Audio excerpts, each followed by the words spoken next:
This is Hyper Viper. Well, it's actually Super Hyper Viper in Hyper Viper clothing. The cabinet's Hyper Viper. Oh, what did I do that for? I should have went for that symbol there. Never mind. God, look what the exchange is. I'm getting nothing out of this in this shot. You never know. I've had this for about a year and a month, I believe. Not really done another video of it yet. But this is 80 credits in the Viper. See what it does for me. I said the cabinet's Hyper Viper, but the ROMs in it are Super Hyper Viper. They're not much different. There's a couple of differences on the feature board. Not much apart from that. Still perfectly playable. You wouldn't notice the difference. Except for me not normally seeing where the squares are on the camera. Wanted one of these for years and years and years and years, and I got a chance of getting one. Got a chance of getting this and an Andy cap away back in 2006 it was. Was able to get them for £60 each. And I passed up on them. And they want to put them up on eBay, so I thought better of myself and I bid an opening bid of £50 for the two of them, then went and forgot about it, and they sold for 60 quid for the pair. I was absolutely gutted. These days you can put another zero onto that if you can even find one. Let's see how we're doing. It's the sounds on this thing I love. It makes you want to play it. It just draws you in.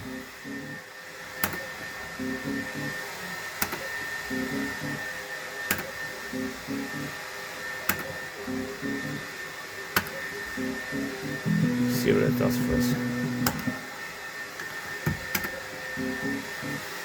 It might be in suck mode now because I won a few jackpots out of it over the last few days. This can go on an evil streak, but it can get RC as well and not pay out for a while. It's all part of the fun, isn't it?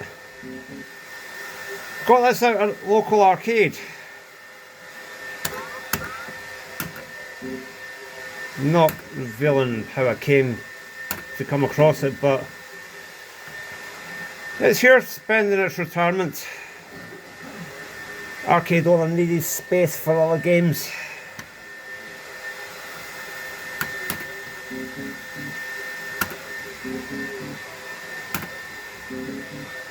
Well, play nice when it wants to. Not really doing much for us now though, is it? That's never going to, I'm never going to get a win on those 2 7s. It'll never spin the first 7 in. See?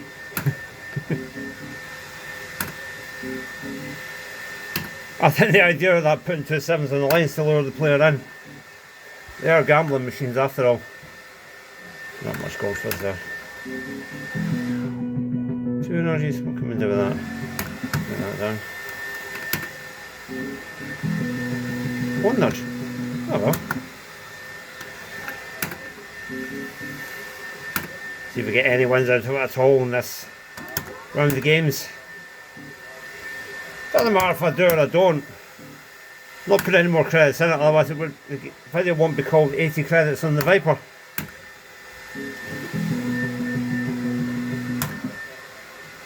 Good, I'm holding on to. Oh, let's see what we get.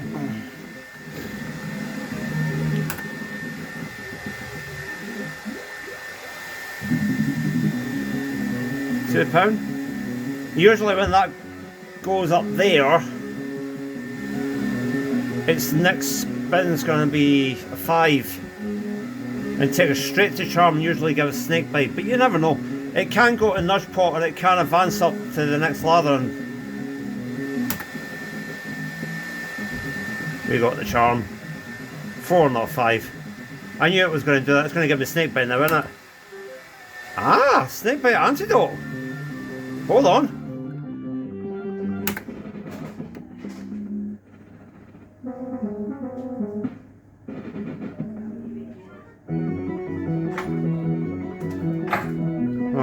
So will we take that or will we go for the 2? We're not jackpot already, but if I go for the 2, I could go, now I'll take that. I'm no luring myself into false sense of security. We'll have the jackpot. That'll do us. I could have gambled on the 2, but more often than not, you'll get the 1. Oh, shake-o-matic here. You'll get the 1 that'll drop you all the way back down here, and you'll end up with what, 80 pence. So yeah, we'll take the...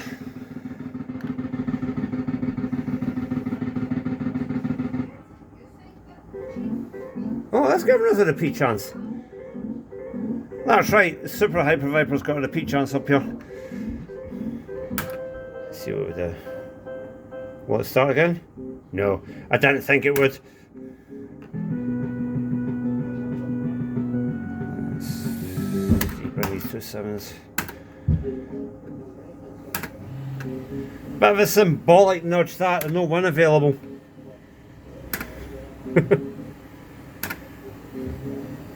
That was one thing that people hated in the 1990s, when you got these more simplistic styles again come out. I mean, this came out in, I think, 90. I'm probably wrong, but I think this came out in 93.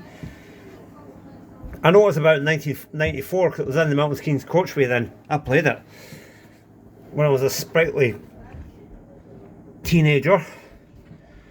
And yeah, before that you had the likes of the reel-to-reel action packs, action bags and stuff like that, and more often than not a nudge would offer some sort of win.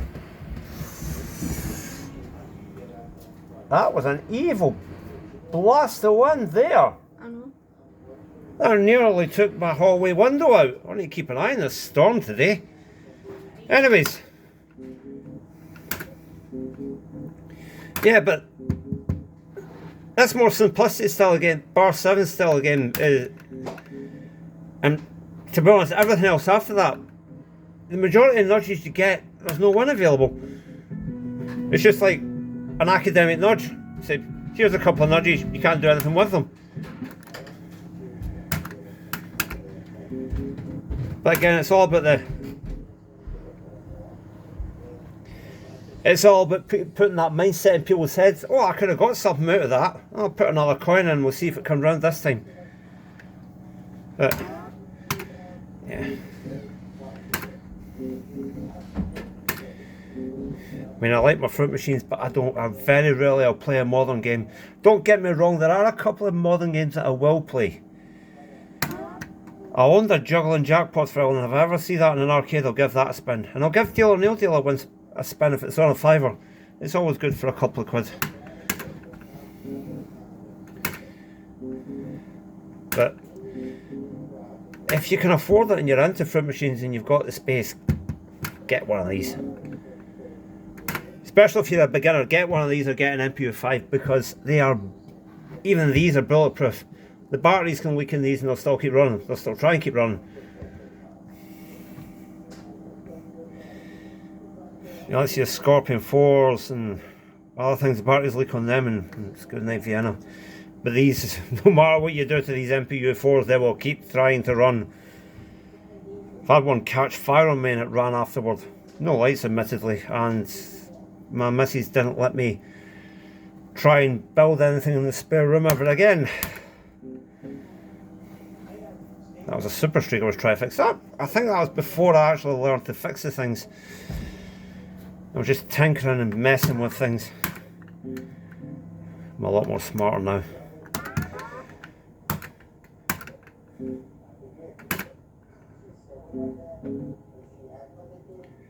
Sometimes as well with this Viper, it pauses for a second before it spins the rails again.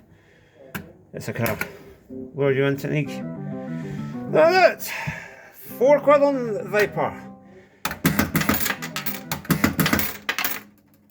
It paid me out exactly what I paid in. Not bad.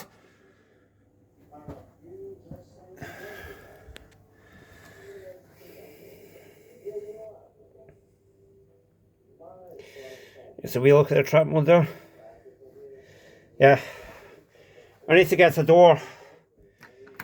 Make a door, I suppose. Just MDF. You get new buttons for it because these are all cigarette burns for people holding the fag in the hand. with the gambling away back in the day. There's a crack in that reel. I do have the actual Hyper Viper reels, but they don't work with a Super Hyper Viper ROM set. They're one symbol off. And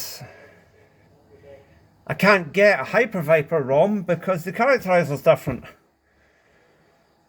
Not quite figured out how to get around that. I mean, I've looked at all the emulation sites and, well, I don't know, BWB did something different with their characterizers to Barcrest, I think. But it don't matter much. Super Hyper Viper plays, oh sorry, Shikamatic there, holding the camera so long. Super Hyper Viper plays just fine in a Hyper Viper cabinet. I think that square there is double, and that ladder goes to here. I think that's probably the only difference. I'd have to look in the emulator, etc. to find out. Can you tell I've been to AO? Can you tell I need to redecorate my hallway again? Yeah. And that's the other reason I've got this. It sits nice by the lecky cupboard in the hallway. It's just the right size. You can't fit a JPM Electra here. You can't fit Scorpion 4s here. They come out to here. But these slimline bar crests, what were they called back in the day? Elites or something? No, that's Belfrets, isn't it? Yeah, these slimline bar crest flat toppers. Yeah, it'll fit there, no bother. And I plan to, once I get our hallway decorated, I plan to pair it up with something over there. But yeah, we'll leave that video at that for now. So that's ATN Hyper Viper. Stay tuned, because if I can get there, I'm going to do ATN and handicap. Not mine. I'm never going to get the opportunity to own a handicap. I do have a, as you've seen a video before, I do have a Luxor, but it's not here at the moment. It's actually where this used to be, believe it or not. But I'll be getting that back at some point. There's only a finite amount of room in here. Anyways, stay tuned for more shenanigans, and bye for now.